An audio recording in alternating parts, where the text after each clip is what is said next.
Again, it really touches me that, Shesi's been able to help, and I know Patrick Awa, the founder and president of Shesi, has worked with both you and Elaine, but maybe you could elaborate on how that's kind of helped lay the foundations for Musizi in more detail. What's been so wonderful about the Shesi connection is that rather than reinventing the wheel and figuring out everything from scratch, we've been able to stand on Shesi's shoulders. So Musizi is plugged into Shesi's Pan-African University network, where we basically learn best practices on curriculum, staff development, and student services. And we also have bi-monthly mentoring sessions with Shesi's founder, Patrick Awa. So that's really helped guide us in understanding how to take Musizi to its launch, and also to think about our programs.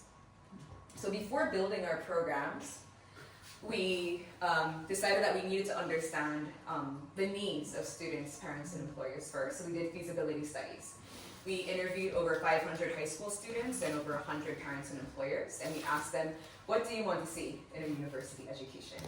We then took that feedback, and then along with support from Claremont McKenna College and Harvey Mudd College, we began designing some tailor-made curriculum based on the liberal arts, but for the Ugandan context.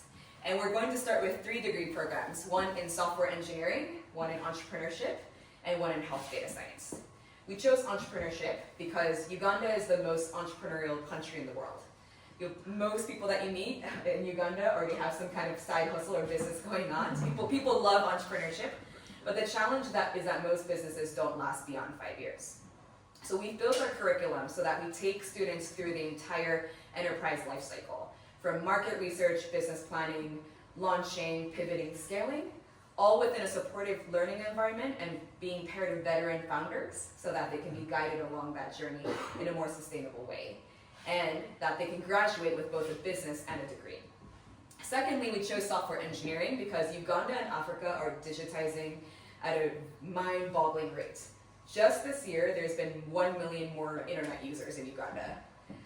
So there's just a lot of need for people who can actually build tech solutions to meet the needs of the growing population.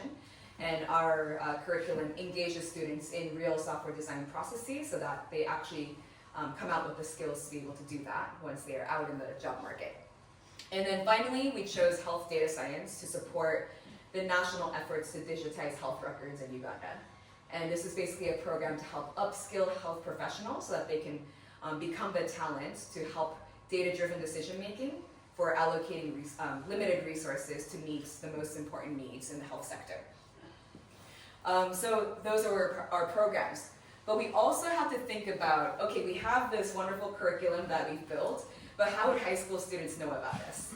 So we actually began to think about what would the ideal student look like. And we thought about somebody who is creative, self-driven, ethical.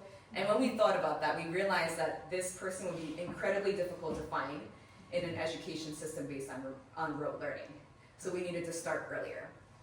So we started the Musizi Wings program, which now partners with 7 high schools in Uganda and mentors 50 fellows, mostly girls from low-income backgrounds. And all of these students are future potential Musizi students and eagerly waiting for Musizi to start. So you can see some of them here. And then we also have to think about the other side of the equation. So we thought about the high school students coming to Musizi, but then what would happen to students after they graduate from Musizi? Where would they go? They would actually need to go into the local businesses. And we realized that we need to start the Musizi Sustainable Business Institute to fill another critical gap, which is the lack of local business cases for students to learn from. So we decided to fill that gap by doing that research ourselves, and we've now written over 40 African business case studies, and also engaged over 100 business leaders, all of whom are future mentors and employers for Musizi students. In partnership with the Drucker School of Management, we also began to offer executive education program for business founders as well. So we've built pathways, and this was our conference in August that we held this year, which had over 100 participants. But we've built pathways now going into Musizi from the high schools. We've now built pathways out of Musizi into local businesses. So we've tried to build a virtuous cycle of support from the high schools going into industry, university to industry, with positive feedback loops that can sustain itself. That's excellent. Thanks, Takako.